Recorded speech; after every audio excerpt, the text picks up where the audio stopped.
안녕하세요 여러분, 쿠키입니다.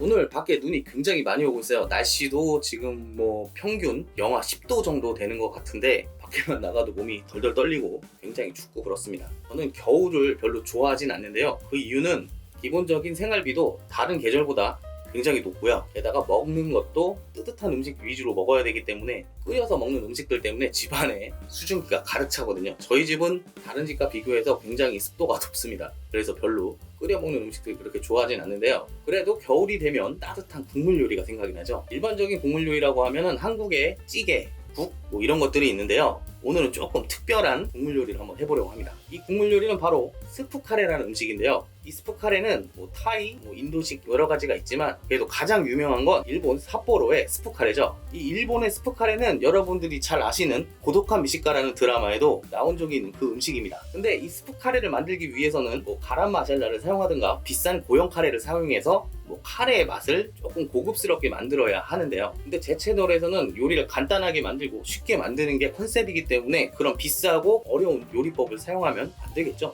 그래서 오늘은 이 오뚜기 카레를 사용해서 한번 스프 카레를 만들어 보려고 합니다. 비싼 고형 카레나 가람 마샬라 같은 카레 향신료에 비해서 좀 카레 본연의 맛이 떨어지는 그런 평가가 있는데요. 그래도 어쨌든 기본적으로 오뚜기 카레도 카레 베이스이기 때문에 얼마든지 만들 수 있다는 걸 여러분한테 한번 보여드리고 싶어서 이렇게 영상을 촬영하게 됐습니다. 자, 그럼 이 오뚜기 카레로 저렴하고 간단하게 만드는 스프 카레 시작해 보도록 하겠습니다. 자, 스프 카레를 말하기 전에 일본식 스프에는 야채들이 굉장히 많이 들어갑니다. 일본 특유의 삼삼한 그런 스프의 맛을 살린 카레를 이용한 스프가 바로 스프 카레라고 할 수 있는데요. 그래서 오늘은 여러 가지 야채들을 사용해서 한번 같이 스프 카레를 만들어 보도록 하겠습니다. 먼저 가지를 손질해 줄 건데요. 가지는 꼭지를 잘라내고 반을 갈라 줄 겁니다. 1인분에 가지 반쪽만 사용하시면 될 것 같아요. 가지는 칼집을 내서 사용하도록 하겠습니다. 자, 이렇게 칼집을 내도 되지만 한 번 더 반대쪽에서 잘라줘서 다이아몬드 모양을 만들어 주도록 할게요. 이렇게 해서 구워주면 이쁜 모양이 나타나겠죠? 다음은 버섯을 손질해 줄 건데요. 버섯은 향이 좋은 느타리 버섯을 사용하시는 것이 좋습니다.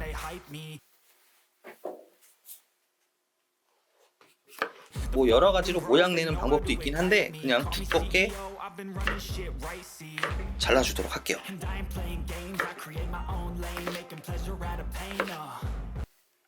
근데 내가 표고버섯을 느타리 버섯이라고 했나? 어쨌든 느타리 버섯이 아니라 향이 좋은 표고버섯입니다. 자, 이건 연근인데요.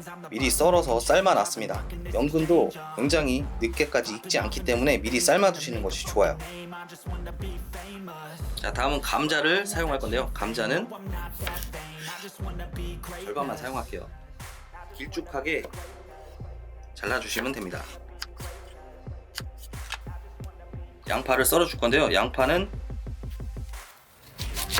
주먹만한 크기의 절반 정도만 사용할 거예요. 양파가 많이 들어가야 스프가 단맛이 나고 스프의 맛이 좀 풍족한 느낌이 나기 때문에 양파는 많이 넣어주시는 것이 좋습니다. 양파는 큼직하게 깍둑 썰기를 해줄게요. 여러분이 카레에 사용하는 그 크기로 잘라주시면 됩니다. 다음으로 당근을 좀 두껍게 썰어서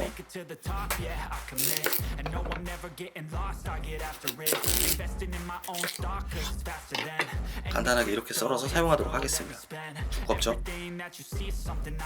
자, 다음은 삶은 브로콜리인데요. 브로콜리는 미리 삶아서 이렇게 큼직하게 떼어 놓으신 다음에 이렇게 단면이 보이도록 납작하게 자르겠습니다. 한 2송이 정도 자르시면 될 것 같아요. 자, 그리고 마지막으로 사용할 재료는 바로 이 닭정육인데요. 닭정육은 제가 집에 지난번 영상에도 사용하고 굉장히 사용을 많이 했지만 아직 남아있어서 닭정육을 그냥 사용하는 건데 사실 뼈가 붙은 닭고기를 사용하셔도 됩니다. 하지만 여러분들도 아시다시피 이 닭정육이 뼈가 붙은 닭고기보다 더 빨리 익기 때문에 이걸 사용하는 게 더 편할 수도 있습니다. 닭정육을 보시면 이 이 닭정육 한 덩어리의 무게가 400g 정도 되거든요. 근데 1인분에 한 200g 정도만 사용하시면 될 거예요. 그래서 오늘은 이 닭정육의 절반만 사용하도록 하겠습니다. 닭의 껍질 부분을 칼집을 내주시면 됩니다. 이 닭고기는 나중에 스테이크처럼 구워서 사용할 거예요. 자, 이렇게 야채들 전부 빼줬으면 이제 마지막으로 가지도 구워주도록 할게요. 가지는 껍질 부분부터. 가지를 늦게 넣는 이유는 가지가 스펀지처럼 오일을 흡수하기 때문에 오일이 어느 정도 없어진 나중에 넣어주는 것이 좋습니다. 자, 일단 이렇게 색깔이 날 때까지만 익혀주시면 돼요.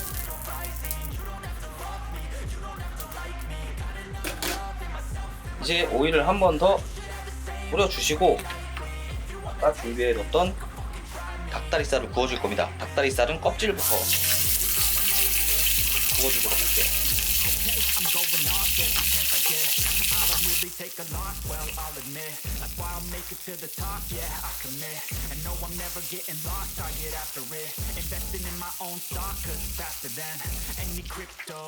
자, 이렇게 닭을 구웠는데요. 이 닭이 사실 전부 다 익었다고는 보기가 어렵잖아요. 그렇기 때문에 한 번 더 구워줄 겁니다. 이번에 구울 때는 에어프라이어에서 한 번 더 구워줄 건데요. 에어프라이어를 한 번 더 쓸 거기 때문에 아까 다 익지 않았던 당근이나 감자도 한꺼번에 같이 넣어서 익혀주도록 할 겁니다. 만약에 에어프라이어가 없으시면 사실은 오븐에서 익혀주는 게 가장 이상적이긴 한데 오븐이 없으시면 에어프라이어를 사용하셔도 괜찮아요. 에어프라이어도 사실상 컨벡션 오븐이랑 똑같기 때문에 에어프라이어를 사용하시면 됩니다. 만약에 에어프라이어까지 없다라고 하시는 분들은 감자 그리고 당근을 익히실 때 약불에서 천천히 익혀주시면 됩니다. 그리고 닭은 껍질을 강하게 태워주시고 약불에서 뚜껑을 덮어서 천천히 익혀주시면 됩니다. 먼저 감자와 당근을 바닥에 깔아주세요. 그리고 닭을 올려서 180도에서 15분 정도 조리해 주도록 하겠습니다.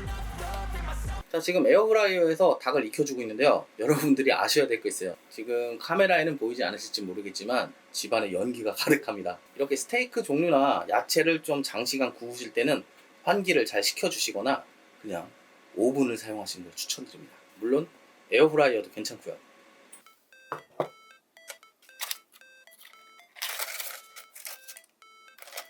자, 이제 이렇게 닭이 전부 다 익었습니다. 굉장히 작아졌네요. 이제 본격적으로 스프를 한번 만들어 볼게요. 자, 이건 좀 아까 닭을 굽고 설거지를 하지 않은 팬인데요. 이 팬을 그대로 사용할 겁니다. 이 팬 안에는 올리브 오일과 닭의 기름이 들어가 있어서 풍미를 더 살려줄 거예요. 먼저 마늘을 기름에 넣어 주도록 할게요. 마늘은 다진 마늘 1스푼 정도를 사용했고요. 다진 마늘이 없으실 땐 그냥 마늘을 슬라이스해서 사용하셔도 됩니다. 양파도 바로 넣어서 같이 볶아주도록 할게요. 마늘이 볶아지면서 마늘의 향이 나기 시작하면 여기에 케찹 2스푼 정도를 넣어줍니다. 그리고 빠르게 볶아주세요. 스프카레는 토마토를 많이 사용을 하는데요. 토마토가 비싸기 때문에 토마토 대신 일반적으로 집에 많이 가지고 있는 토마토 케찹을 이용하는 겁니다. 빠르게 볶아주시다가 이제 물 500ml를 넣어줍니다. 그리고 치킨 스톡 큐브 하나를 넣어주도록 할게요. 드셔보셨던 분들의 얘기를 들어보면은 이 스프 카레에서 굉장히 한약맛 같은 게 난다고 합니다. 그래서 오늘은 한약재를 넣지 않고 다른 걸 넣어서 약간 그런 비슷한 느낌을 내도록 할 거예요. 먼저 생강을 갈아서 넣어주고요. 만약에 여러분이 간생강이 따로 있으시다면 1테이블스푼 정도만 넣으시면 될 것 같아요. 그리고 알커피라고 하죠. 카누나 뭐 일반적인 알커피를 1g 정도 넣어주시면 됩니다. 이 커피 안에 1g에서 2g 정도 되거든요. 그냥 넣으시면 됩니다. 그리고 계피가루 반 티스푼, 여기에 오늘의 주인공 오뚜기 카레를 1스푼 듬뿍 넣어주시면 됩니다. 이 스프 카레는 일반 카레처럼 걸쭉한 그런 형태의 카레가 아니기 때문에 카레는 많이 넣으실 필요가 없어요. 자, 이제 여기에다 매운맛을 좀 추가를 해줘야 되는데요. 저는 이 크러쉬드 레드페퍼라는 제품을 준비했습니다. 이거는 뭐 일반 대형마트에서 충분히 구하실 수 있는 제품이고요. 인도산 고추를 말려서 부순 그런 제품입니다. 만약에 이걸 구하지 못하거나 이걸 사용하기 싫다라고 생각하시는 분들은 그냥 붉은 고춧가루 넣으시면 돼요. 크러쉬드 페퍼를 듬뿍 넣어줄게요.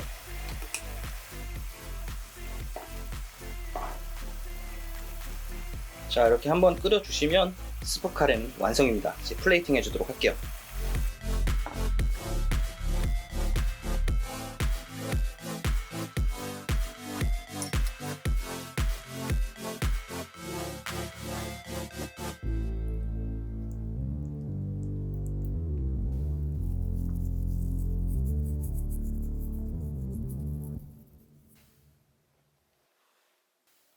자, 이렇게 스프 카레가 완성이 됐습니다.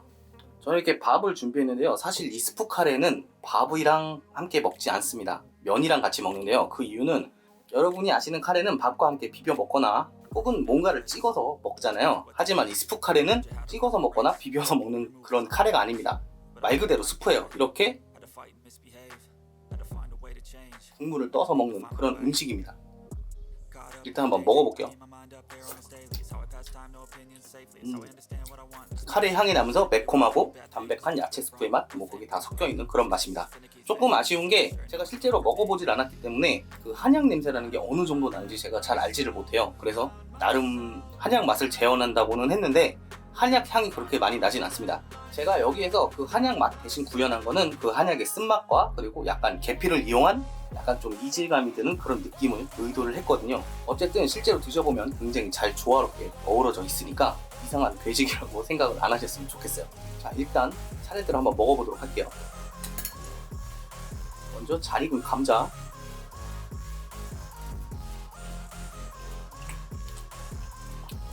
굉장히 맛있습니다. 역시 감자 좋아하시는 분들은 아실 거예요. 이 카레랑 함께 들어가 있는 감자가 어떤 맛인지. 그리고 거기다가 한번 기름에 구운 다음에 에어프라이어에 완전히 익힌 거잖아요. 약간 프렌치 프라이 같은 맛도 납니다.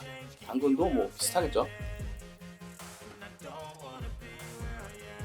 아주 맛있어요. 그리고 제가 다른 버섯도 아니고 이 표고버섯을 사용한 데는 이유가 있는데요. 바로 이 표고버섯의 향 때문입니다. 이 카레와 표고버섯의 향이 어우러지면 굉장히 향기롭고 재밌는 맛이 될 거라고 생각을 했어요. 그래서 표고버섯을 넣어봤는데요. 역시 탁월한 선택이었다.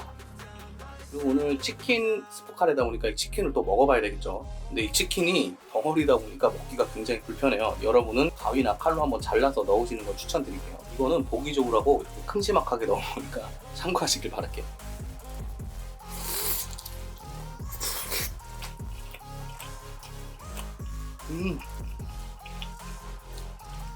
부드럽고 굉장히 맛있습니다. 아마 닭가슴살로 했으면 이런 느낌이 나지 않았을 것 같아요.